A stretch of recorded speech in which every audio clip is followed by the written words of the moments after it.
जी हाँ दोस्तों, नमस्कार। तो सबसे पहले मैं अपने सभी विद्वान साथियों को, विषी बहनों को, सभी प्रिय मित्रों को जितेंद्र क्लासेस की इस ऑनलाइन कक्षा की तरफ से और मैं अपनी तरफ से आप सभी लोगों को बहुत बहुत अतल दिल की गहराइयों से स्वागत करता हूँ, साधुवाद देता हूँ और अभिनंदन करता हूँ।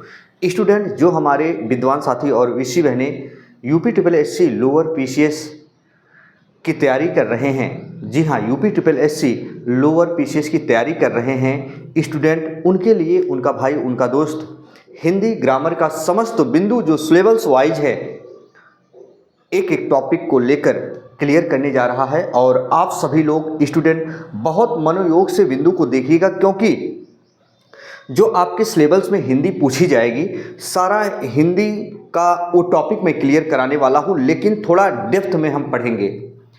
डीप कॉन्सेप्ट में जब हम पढ़ेंगे स्टूडेंट, तो आपके एग्ज़ाम ऑटोमेटिक निकल जाएंगे और आप यदि जब एग्ज़ाम हॉल में बैठेंगे तो हर एक प्रश्न का जवाब दे पाएंगे। तो स्टूडेंट आइए, ज़्यादा आपसी वार्तालाप ना कर हम अपने बिंदु की तरफ चलते हैं और उस बिंदु को आपसी वार्तालाप, चर्चा और परिचर्चा का विषय बनाने का प्रयास करते हैं। आइए प्रिय साथियों, आज हम चर्चा और परिचर्चा का विषय बनाने वाले हैं जो आपके हिंदी के सिलेबस में आता है, समास। लोअर पीसीएस वाले स्टूडेंट ध्यान दो, कभी गलत नहीं करोगे थोड़ा, लेकिन हम पढ़ेंगे कठिन से कठिन स्तर तक के प्रश्नों को। समास कैसे कैसे आपके एग्जाम में पूछा जाता है, कितने प्रकार के प्रश्न बनते हैं, क्या क्या पूछा जाएगा, सब बताएंगे।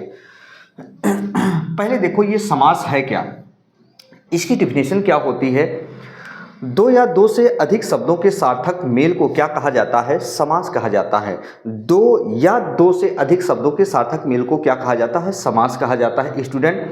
हालांकि दो शब्द तो समझ में आते हैं, दो से अधिक शब्द नहीं समझ में आते। ये क्या है स्टूडेंट, जैसे हम कहते हैं तन मन धन, तन मन धन से मैं देश की सेवा करूंगा, कंद मूल फल, तो ये दो से अधिक शब्द हो गए। आइए और चीज़ों पर हम जानने का प्रयास करेंगे।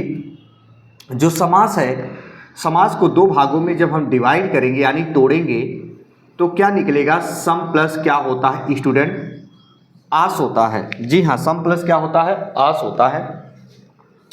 सम उपसर्ग रूप है और सम का मतलब होता है स्टूडेंट क्या, निकट, निकट या पास या नज़दीक हम कह सकते हैं। आस का मतलब क्या होता है स्टूडेंट, बैठाना, यानी शब्दों को पास पास लाकर बैठाना ही क्या कहलाता है, समास कहलाता है स्टूडेंट। वेरी वेरी इंपॉर्टेंट बिंदु, इसके ऊपर हम चर्चा कर रहे हैं। क्या शब्दों को पास पास लाकर बैठा देना ही समास कहलाता है, समास कहलाता है स्टूडेंट। समास का जो शाब्दिक अर्थ होता है स्टूडेंट, वो क्या होता है, समास का शाब्दिक अर्थ होता है संक्षेप या संक्षिप्त होता है। संक्षेप या संक्षिप्त का मतलब क्या होता है, छोटा। किसी भी शब्द को छोटा सा छोटा रूप धारण कराना ही क्या कहलाता है, समास। यानी हम ये भी कह सकते हैं समास की डिफिनेशन, किसी भी शब्द को, किसी भी शब्द को छोटा सा छोटा रूप धारण कराना ही समास कहलाता है, समास कहलाता है। समास का शाब्दिक अर्थ होता है संक्षेप या संक्षिप्त या संक्षेपीकरण। लेकिन समास का जो विलोम होता है स्टूडेंट, अगर हम विलोम की बात करें, समास के विलोम की बात करें, तो समास का विलोम क्या होता है, व्यास। अब व्यास का मतलब क्या होता है, विस्तार रूप।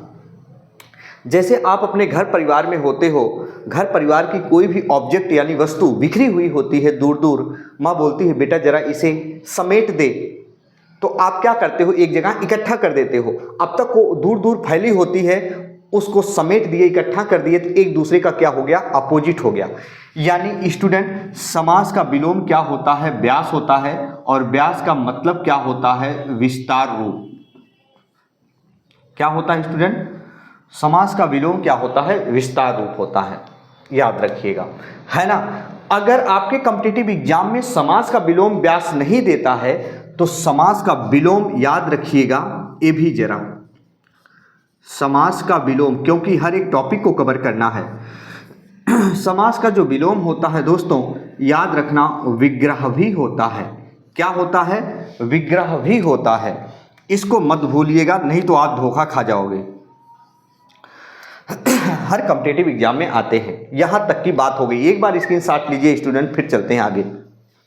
एक एक टॉपिक को पढ़ेंगे, है ना, धीरे धीरे पढ़ेंगे स्टूडेंट, लेकिन कभी गलत नहीं करेंगे। किसी कॉम्पिटिटिव एग्जाम में बैठोगे आप तो समझोगे हाँ मैंने कहीं पढ़ा था। आइए हम आगे हम चर्चा और परिचर्चा का विषय और बनाते हैं। अगर आपसे पूछा जाए पदों की प्रधानता के आधार पर समास के कितने प्रकार होते हैं, समास के प्रकार या भेद कितने होते हैं, समास के उपभेद कितने होते हैं, प्रिय स्टूडेंट, आइए जरा इस पर भी हम एक बार गौर से चर्चा और परिचर्चा कर लेते हैं। आ जाए आपके कॉम्पिटिटिव एग्जाम में पदों की प्रधानता, पदों की प्रधानता के आधार पर समास के जो प्रकार होते हैं वो कितने होते हैं स्टूडेंट? 4 होते हैं। पदों की प्रधानता के आधार पर समास के प्रकार पूछे तो आपको हमेशा कितना लगाना है? 4। वही हम बात करें अगर स्टूडेंट समास के प्रकार, स्टूडेंट बहुत अच्छी बात बता रहा हूं जहां आप कंफ्यूज होते हैं। मुझे सदैव पता है कि स्टूडेंट गलतियां कहां करते हैं, वो समझकर मैं बता रहा हूं। समास के प्रकार पूछे या समास के भेद पूछे, समास के भेद पूछे तो इस कंडीशन में जवाब कितना देना है स्टूडेंट? हमेशा और हमेशा कितना देना है? 6। समास के प्रकार पूछे या भेद पूछे, जवाब कितना देना है? 6, इस दोनों कंडीशन में। लेकिन स्टूडेंट यदि आपसे पूछ ले समास के कुल कितने उपभेद होते हैं तो आप क्या जवाब दोगे? देखो, समास के कुल उपभेद, समास के कुल उपभेद, कुल उपभेद कितने होते हैं? तो याद रखना कुल उपभेद कितने होते हैं? 14 होते हैं। कितने होते हैं? 14 होते हैं। और मूल रूप में जो समास होते हैं स्टूडेंट याद रखिएगा, वो आपके एग्जाम में नहीं आता, ना तो आपके सिलेबस में आता। वो टीजीटी पीजीटी की जो तैयारी करते हैं स्टूडेंट, एलटी ग्रेड की तैयारी करते हैं, हिंदी से होते हैं, प्रॉपर सब्जेक्ट उनके लिए होता है, वहाँ वो आता है। लेकिन आपके लिए कितना है, कौन कौन से प्रश्न आते हैं, उसी पर हम आपसी वार्तालाप, चर्चा और परिचर्चा करेंगे। एक बार स्क्रीनशॉट लो स्टूडेंट।